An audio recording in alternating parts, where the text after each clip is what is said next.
Hello and good morning everyone. आज के इस लेक्चर में हम सॉलिड स्टेट फिजिक्स की एक प्रॉब्लम को डिस्कस करेंगे जो कि एक स्टूडेंट्स के द्वारा पूछी गई है। और प्रॉब्लम है अपने पास हॉल इफेक्ट। और ये जो टॉपिक है वो बेसिक नॉलेज के साथ साथ एग्जाम पॉइंट ऑफ व्यू से भी बहुत ज़्यादा इंपॉर्टेंट है। ये काफ़ी टाइम एग्जाम में पूछ लिया जाता है। ठीक है, तो सबसे पहले हम इसका बेसिक इंट्रोडक्शन के ऊपर बात करेंगे, इसको फिजिकली समझने की कोशिश करेंगे, फिर इसको एग्जाम में किस टाइप से लिखना है, इसके नोट्स किस टाइप से बनाने हैं उसके ऊपर बात करेंगे। ठीक है, तो होल इफेक्ट के ऊपर बात करने से पहले हम थोड़ा सा बात करेंगे बैंड थ्योरी के ऊपर। बैंड थ्योरी वही जहां से अपने को वैलेंस बैंड और कंडक्शन बैंड का कंसेप्ट मिलता है। तो बैंड थ्योरी का यूज करके हमने कंडक्टर, इंसुलेटर और सेमीकंडक्टर को तो एक्सप्लेन करके बता दिया। हमने बोला अगर जो वैलेंस बैंड है और कंडक्शन बैंड है ये एक दूसरे को पार्शियली ओवरलैप करते हैं तो ये क्या हो जाएगा, कंडक्टर हो जाएगा। अगर वैलेंस बैंड और कंडक्शन बैंड के बीच में ये जो गैप है, ये गैप बहुत ज्यादा है, ये गैप 3 इलेक्ट्रॉन वोल्ट से ज्यादा है तो उसको हमने इंसुलेटर बोल दिया, और 3 इलेक्ट्रॉन वोल्ट से कम है तो उसको हमने सेमीकंडक्टर बोल दिया। ठीक है, तो बैंड थ्योरी का यूज करके हमने कंडक्टर, इंसुलेटर और सेमीकंडक्टर को तो एक्सप्लेन करके बताया। पर प्रॉब्लम ये थी कि अब कंडक्टर के अंदर भी तो वैरायटी होती है, कंडक्टर भी कोई गुड कंडक्टर होता है, कोई बैड कंडक्टर होता है। तो बैंड थ्योरी का यूज करके हम ये नहीं बता पाए कि कौन सा कंडक्टर गुड कंडक्टर होगा, कौन सा कंडक्टर बैड कंडक्टर होगा। एक तो ये प्रॉब्लम थी। दूसरा प्रॉब्लम ये थी कि जब हम सेमीकंडक्टर की बात करते हैं तो सेमीकंडक्टर के अंदर भी तो अपने पास पी टाइप और एन टाइप सेमीकंडक्टर आते हैं। तो बैंड थ्योरी जो है वो ये नहीं बता पाई कि कौन सा कंडक्टर, कौन सा सेमीकंडक्टर पी टाइप होगा, कौन सा सेमीकंडक्टर क्या होगा, एन टाइप होगा। ठीक है, तो ये प्रॉब्लम थी किसके अंदर, बैंड थ्योरी में। उसके बाद 1879 में एडविन हॉल ने हॉल इफेक्ट को इंट्रोड्यूस किया। ये जो प्रॉब्लम थी इनको एक्सप्लेन करके बताया। हॉल इफेक्ट अपने को बताएगा कि कौन सा कंडक्टर गुड कंडक्टर होगा, कौन सा कंडक्टर बैड कंडक्टर होगा, कौन सा सेमीकंडक्टर पी टाइप होगा, कौन सा सेमीकंडक्टर एन टाइप होगा। ठीक है, वो हम इसकी एप्लीकेशन के अंदर बात करेंगे जब एक एक पॉइंट पे डिस्कस करेंगे। ठीक है, तो ये तो था इसका बेसिक इंट्रोडक्शन। अब हम बात करते हैं कि हॉल इफेक्ट के अंदर क्या था। तो 1879 के अंदर एडविन हॉल ने एक कंडक्टिंग शीट ली। ये अपने पास क्या है, एक कंडक्टिंग शीट है, और इस कंडक्टिंग शीट के ऊपर बाहर से इलेक्ट्रिक फील्ड अप्लाई करवाया और साथ में मैग्नेटिक फील्ड भी अप्लाई करवाया, ठीक करंट के परपेंडिकुलर डायरेक्शन के अंदर। तो ये अपने पास कंडक्टिंग शीट है, बाहर से इसके ऊपर इलेक्ट्रिक फील्ड अप्लाई करवाया, इसमें करंट फ्लो करवाया। करंट फ्लो की जो डायरेक्शन थी वो ये वाली डायरेक्शन थी। ठीक है, आई लिख दिया हमने यहाँ पे। ठीक है, अब करंट के ठीक परपेंडिकुलर डायरेक्शन में, इनसाइड में, मतलब करंट की डायरेक्शन ये है तो ठीक इसके परपेंडिकुलर ऐसे मैग्नेटिक फील्ड अप्लाई करवाया, और ये मैग्नेटिक फील्ड भी यहाँ पे अप्लाई करवाया। तो जैसे ही मैग्नेटिक फील्ड अप्लाई करवाया तो ये जो चार्ज कैरियर थे इनके ऊपर फोर्स लगना स्टार्ट हुआ, और चार्ज कैरियर अपने पास से डेविएट होना स्टार्ट हो गए। ठीक है, तो जो चार्ज कैरियर है उनके ऊपर फोर्स किस तरफ लगा, ऊपर की तरफ लगा। जब कोई पॉजिटिव चार्ज इस मैग्नेटिक फील्ड के अंदर मूव करेगा तो उस पॉजिटिव चार्ज के ऊपर फोर्स लगेगा, फोर्स लगेगा तो अपने पाथ से डेविएट होगा, डेविएट होगा तो वो अपना पाथ डेविएट करके कहाँ चला गया, ये जो कंडक्टिंग शीट है इसके टॉप के ऊपर यहाँ पे चला गया। ठीक है, और जो नेगेटिव चार्ज है उसके ऊपर भी फोर्स लगेगा, उसके ऊपर भी फोर्स लगेगा, तो वो भी अपने पाथ से डेविएट होके कहाँ पे मिला, ये जो कंडक्टिंग शीट है इसके बॉटम के ऊपर यहाँ पे मिला।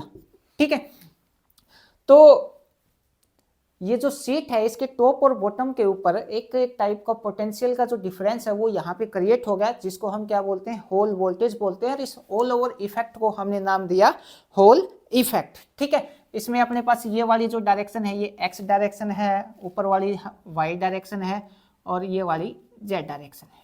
ठीक है, तो होल इफेक्ट आई होप आपको फिजिकली समझ में आ गया होगा। होल इफेक्ट के अंदर क्या है, ये जो कंडक्टिंग शीट है इसके टॉप के ऊपर पॉजिटिव चार्ज आया, इसके बॉटम के ऊपर नेगेटिव चार्ज आया, तो टॉप और बॉटम पे एक टाइप का पोटेंशियल का डिफरेंस क्रिएट हुआ है। ठीक है, पोटेंशियल का डिफरेंस क्रिएट हुआ है तो इसको हमने क्या नाम दिया, इसको हमने नाम दिया होल वोल्टेज। ठीक है, अब इसके मैथमेटिकल के ऊपर बात करते हैं। मैथमेटिकल में क्या है कि ये जो चार्ज पार्टिकल हैं इन चार्ज पार्टिकल के ऊपर इलेक्ट्रिक फील्ड और मैग्नेटिक फील्ड दोनों का फोर्स लग रहा है, तो जो टोटल फोर्स है वो कितना आ जाएगा, एफ, लोरेंज फोर्स भी बोलते हैं हम इसको।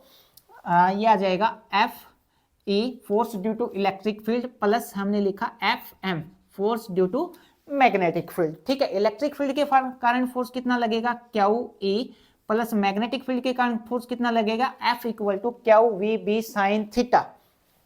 ये हमने लिखा वी क्रॉस बी।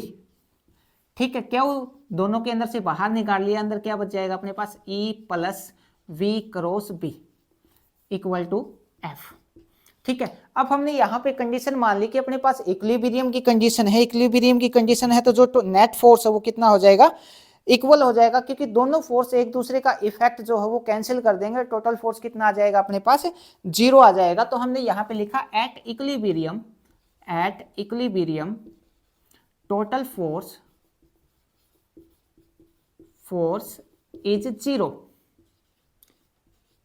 बिकॉज दोनों फोर्स एक दूसरे का इफेक्ट कैंसिल कर देंगे। तो अपने पास ये वाली जो F है, F कितना हो जाएगा, F इक्वल टू 0 हो जाएगा। अब F इक्वल टू 0 है तो ये वाली टर्म भी किसके इक्वल हो जाएगी, 0 के इक्वल। क्या हो तो 0 के इक्वल हो नहीं सकता, बाकी की टर्म क्या हो जाएगी, 0 के इक्वल आ जाएगी। तो ये आ जाएगा E plus V cross B equal to हमने यहाँ पे लिखा 0। ठीक है, अब E इक्वल टू कितना आ जाएगा अपने पास, माइनस V क्रॉस B। ठीक है, ये हमने यहाँ पे क्या निकाल लिया, E निकाल लिया। अब जो V है, V अपने पास कहाँ पे है, जो वोल्टेज है वो X डायरेक्शन में है, और जो मैग्नेटिक फील्ड है वो अपने पास कहाँ पे है, Z डायरेक्शन के अंदर है। तो हमने यहाँ पे लिखा X और इनटू जो मैग्नेटिक फील्ड है वो कहाँ पे है, Z डायरेक्शन के अंदर है, ये कैप। ठीक है, X और Z मिलके क्या हो जाएगा, यहाँ पे ये आ जाएगा अपने पास VB और ये आ जाएगा माइनस वाई। ठीक है, माइनस वाई कैसे आया, एक्स कैप और जेड कैप, इसको हमने क्या लिख दिया, माइनस वाई कैप लिख दिया।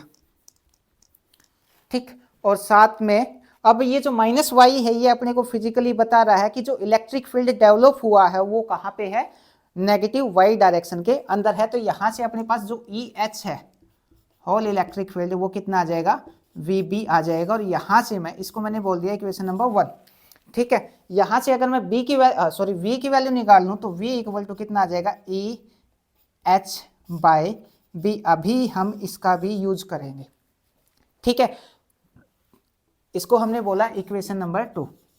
अब यूज करते हैं हम करंट डेंसिटी का। करंट डेंसिटी क्या होती है अपने पास, हमने एक रिलेशन पढ़ा था 12th क्लास के अंदर, और वो रिलेशन क्या था, I equal to ANEVD, current और ड्रिफ्ट वेलोसिटी का रिलेशन था अपने पास। ठीक है, तो अगर मैं A को उस तरफ लेके जाऊं तो क्या आ जाएगा, I बाय A क्या होता है अपने पास, करंट डेंसिटी होता है। जो करंट डेंसिटी है, करंट डेंसिटी,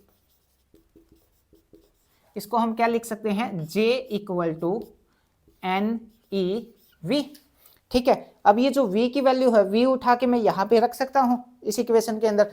तो ये आ जाएगा J equal to NE, V की जगह हमने लिखा EH बाय B। ठीक है, अब हम क्या करते हैं, इस NE को उठा के मैं उस तरफ ले आऊं और J को उठा के मैं इस तरफ ले आऊं, तो ये आ जाएगा अपने पास 1 by NE equal to EH by JB, EH by JB। ठीक है, अब ये जो EH बाय JB है ये सब कांस्टेंट टर्म है, इन सबको हमने एक कांस्टेंट से रिप्लेस कर दिया और इसको हमने बोल दिया RH। अब ये अपने पास जो RH है, RH को हम क्या बोलेंगे, होल कोफिशिएंट, और RH इक्वल टू अपने पास आया 1 बाय NE। ठीक है, और यहां पे हमने लिखा where RH is hole coefficient. ठीक है, और RH की वैल्यू क्या है अपने पास, RH की वैल्यू है ये वाली EH बाय, आगे क्या है EH और नीचे JB। ठीक है, इसको हमने बोल दिया इक्वेशन नंबर स्टार। ठीक, अब इसमें आगे बात करते हैं। अब ये जो RH है, यहाँ पे ये वाला रिलेशन देखें, यहाँ पे एक बार लिख लेता हूं मैं, एक second.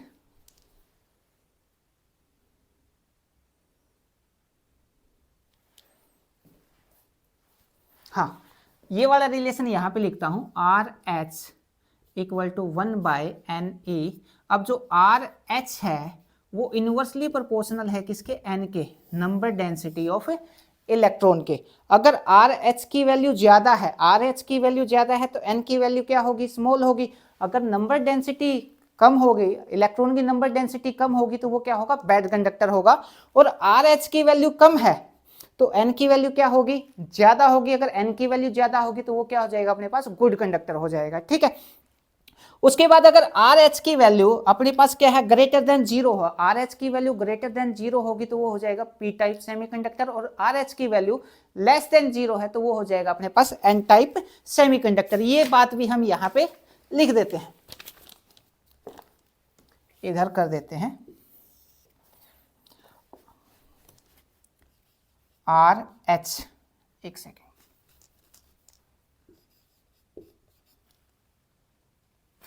R H depend on charge carrier,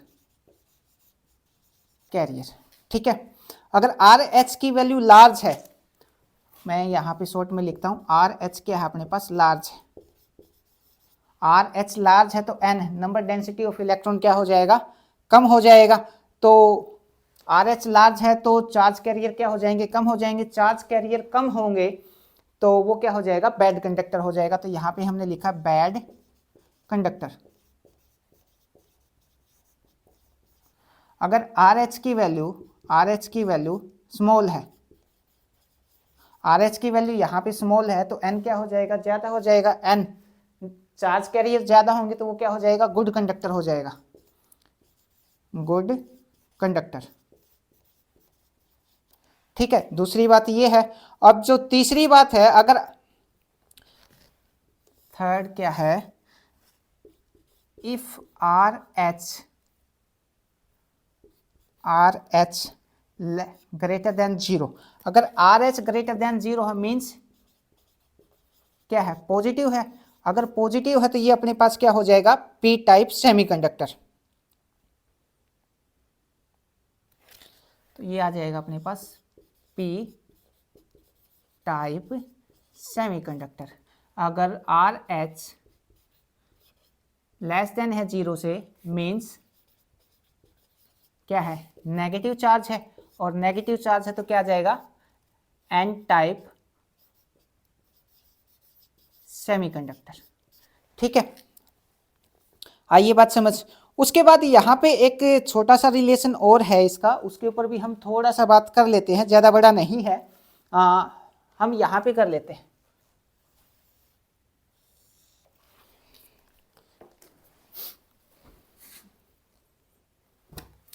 तो हमने एक कंसेप्ट निकाला था 12th क्लास में आपने पढ़ा होगा, V equal to E cross D या फिर L। हाँ, ई क्रॉस डी आया कहाँ से है मैं ये बता देता हूँ एक बार। अपने पास जो पोटेंशियल डिफरेंस होता है, पोटेंशियल डिफरेंस क्या होता है, वर्क बाय चार्ज। ठीक है, वर्क क्या है, फोर्स इनटू डिस्प्लेसमेंट, डिस्प्लेसमेंट कितना बोल दिया, डी बोल दिया, और चार्ज कितना है, क्यू है। कोई भी चार्ज पार्टिकल इलेक्ट्रिक फील्ड में रखेंगे तो उस चार्ज पार्टिकल पे फोर्स कितना लगेगा, क्यू ई, यहाँ पे रख दो Q E into D, D by Q, Q से क्यू कैंसिल हो जाएगा, वी इक्वल टू कितना आ जाएगा अपने पास, ई क्रॉस डी आ जाएगा। ठीक है, ई की वैल्यू निकाल ले तो यहाँ पे क्या आ जाएगा, E H equal to V H by D मिल जाएगा अपने को। ठीक है, अब जो करंट डेंसिटी है, करंट डेंसिटी का रिलेशन होता है J equal to sigma E, ये वाला रिलेशन हमने पढ़ रखा है। J की वैल्यू क्या थी यहाँ पे, N E V equal to क्या है, सिग्मा ई, ये भी होता है। अब जो V है, V क्या है यहाँ पे, ड्रिफ्ट वेलोसिटी है। वेलोसिटी का मोबिलिटी के साथ क्या रिलेशन होता है, मोबिलिटी होती है अपने पास mu equal to drift velocity by applied electric field. ठीक है, V की जगह V की वैल्यू क्या आ जाएगी, V इक्वल टू आ जाएगा म्यू ई, यहाँ पे रख दो N E mu E equal to sigma E, और ई से ही यहाँ पे हो जाएगा कैंसिल, कैंसिल होने के बाद अपने पास ये आ जाएगा sigma equal to N E mu. ठीक है, अब मैं इसको क्या लिख सकता हूं, एक सेकेंड ध्यान से देखना, मैंने लिखा सिग्मा और म्यू को तो रखा मैंने एज इट इज, और एन ई को मिलेगा डिवाइड के डिवाइड में 1 बाय एन ई। ठीक है, मतलब मीन्स ये ऊपर ही है, ये वाली टर्म कहाँ चली जाएगी, यही चली जाएगी। 1/ne क्या होता है अपने पास, 1/ne को हमने क्या लिखा है, RH लिखा है, तो ये आ जाएगा sigma equal to mu by R H. ठीक है, यहां से किसकी वैल्यू निकालनी है, सिग्मा को क्या बोल सकते हैं हम, सिग्मा कंडक्टिविटी क्या होता है, रेसिप्रोकल ऑफ रेजिस्टिविटी, तो सिग्मा को क्या लिख सकते हैं, 1/रो भी लिख सकते हैं, तो ये 1/रो आ जाएगा। तो mu equal to R H को उस तरफ लेके जाओ, सिग्मा की जगह क्या रखा, 1/रो रखा, और साथ में क्या आ जाएगा, आर एच आ जाएगा। एक ये वाला रिजल्ट निकाल रखा है। और आर एच की वैल्यू निकालना चाहते हैं तो आर एच की वैल्यू भी निकाल सकते हैं यहां से,